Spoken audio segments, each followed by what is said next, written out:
Leí tu post acerca de la muerte y me surgió una inquietud. Justo ahora estoy atravesando mi duelo por la pérdida de mi mascota, una perrita bulldog francés que fue mi compañera de vida y mi soporte moral por 9 años. ¿Tú qué piensas que pasa con ellos una vez que dejan este mundo? ¿Nos volveremos a encontrar en esta vida o en el siguiente plano? Bueno, pues gran pregunta, Omar, y a todos los que me la hicisteis, muy interesante. Deciros que este tema es realmente complejo, y no se puede responder de una forma sencilla, ni mucho menos breve, creedme. Por más que quisiera hacerlo, no podría daros una respuesta de sí o no, súper breve, sin explicaciones. Tienes que trabajar, Omar, por tu parte, no hay otra. Es necesario que investigues, que medites y que llegues a tus conclusiones. Es necesario, esto solo se puede comprender así. Te recomiendo en tu investigación leer libros donde se trata este tema en profundidad, por ejemplo, libros de teosofía, La doctrina secreta, por decir uno, de Madame Blavatsky, libros de antroposofía, por ejemplo, los de Rudolf Steiner, o de Max Heindel, o libros de Harvey Spencer Lewis. Te estoy dando algunos de ellos, pero puedes encontrar muchísimas fuentes. Todo ello te puede ir dando pistas sobre el tema de la reencarnación, cómo funciona, por qué está ahí. Y bueno, las aproximaciones pueden tener variantes, cada cual tiene la suya, pero la sustancia de fondo suele ser la misma, y es algo que se pierde en la noche de los tiempos realmente. Y bueno, yo quiero ayudarte en tu búsqueda, por supuesto, y te voy a dar algunos de mis pensamientos al respecto, y no me los saco de la manga, no son pensamientos que me estoy inventando ahora en tiempo real, sino que son el resultado de 25 años de mucho trabajo de estudio y de meditación y de búsqueda, y te voy a dar mi punto de vista, mi impresión, por lo menos unas pinceladas, porque es muy difícil dártelo todo, tendría que escribir un libro entero, quizá algún día lo voy a hacer sobre el tema, pero deseo que esto te ayude al menos a llevar tu búsqueda por mejor sendero, ¿no? Bueno, decirte que sobre este tema, como cualquier otro de la espiritualidad, no vale solamente la aproximación intelectual, ni tampoco la aproximación solamente intuitiva. Hay quien dice, bueno, es que un ángel me ha dicho tal cosa, o he tenido un flash intuitivo que me ha dicho tal cosa, y me lo creo directamente porque he tenido esa intuición. Eso no es el camino mejor en la espiritualidad. En la espiritualidad la intuición jamás se deja de lado, jamás. Pero no te quedas solo con la intuición, Un verdadero buscador también usa la razón.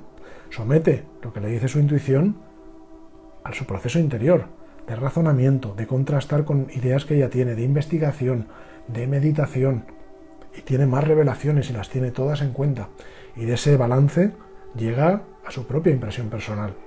Pero no adquiere ese conocimiento, esa certeza solamente de manera lógica y racional, pero tampoco solamente de manera intuitiva y ya está, y no pienso más. No, hay que leer, hay que estudiar, es un proceso de toda una vida, hay que darle vueltas, hay que usar la mente, la inteligencia, tu razón, tienes que llegar a tus propias conclusiones, someterlas a tu intuición, tu maestro interior te ayudará, y llegar a tus propias conclusiones, con tu propio sentir y tus propias palabras.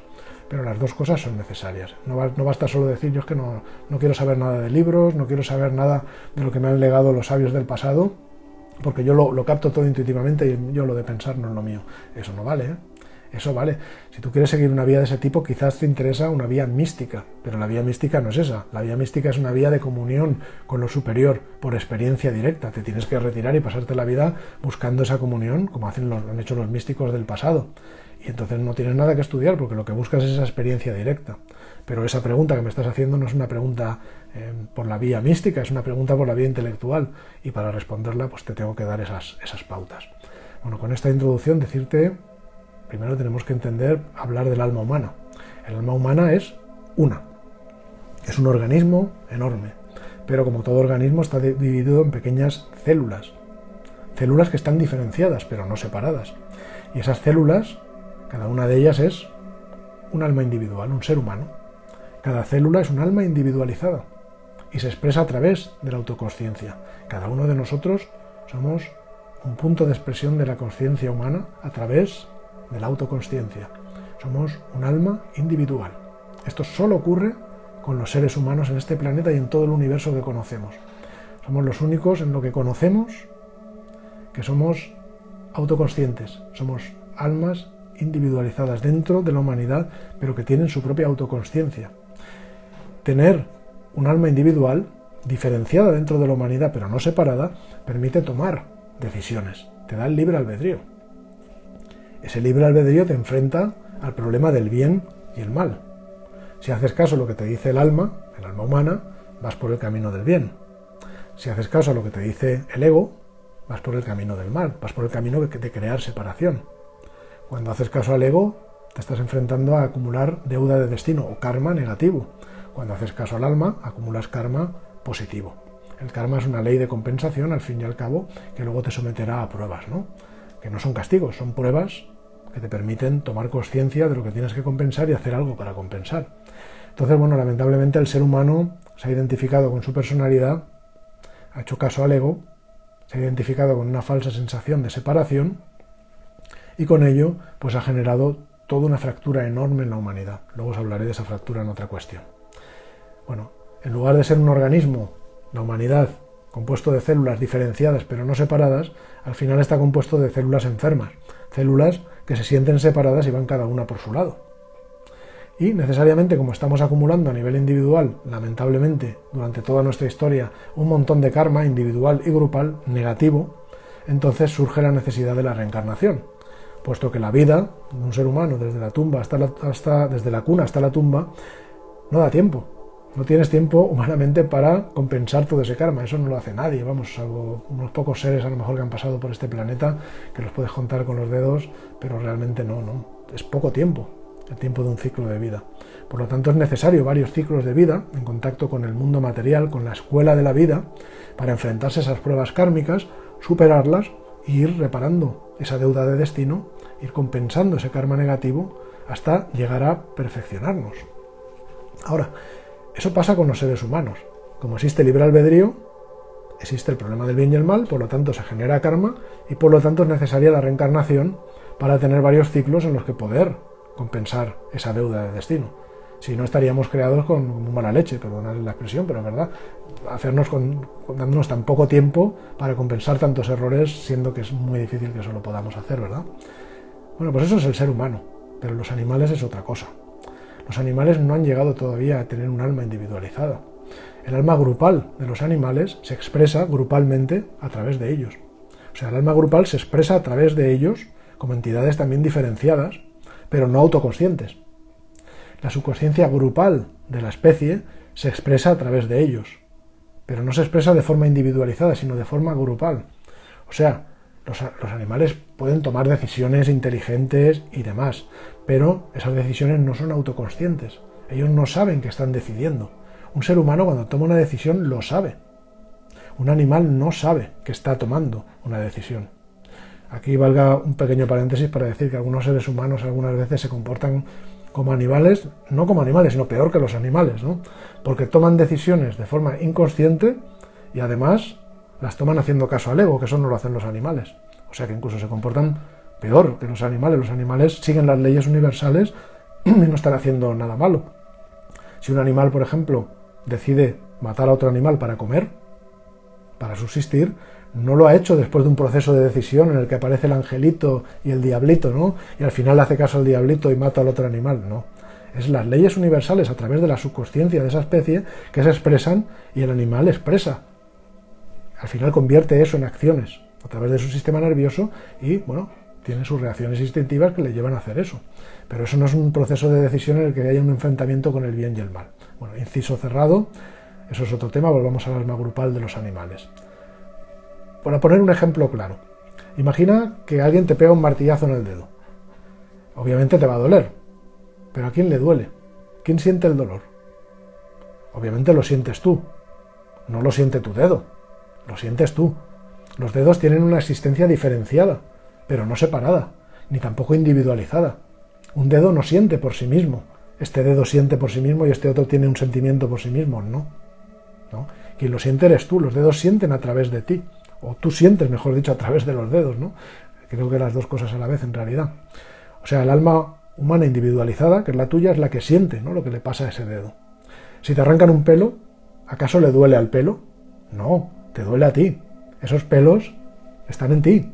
Y tú eres quien siente, ¿no?, lo que sienten esos pelos. Pues con los animales pasa algo similar.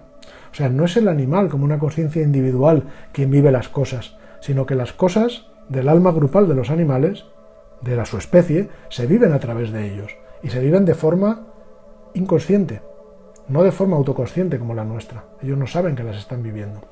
Al no haber autoconsciencia y no hay individualización del alma de un animal, pues no hay karma, porque no hay ningún enfrentamiento a ese problema del bien y el mal, y por lo tanto no tiene ningún sentido pensar en la reencarnación.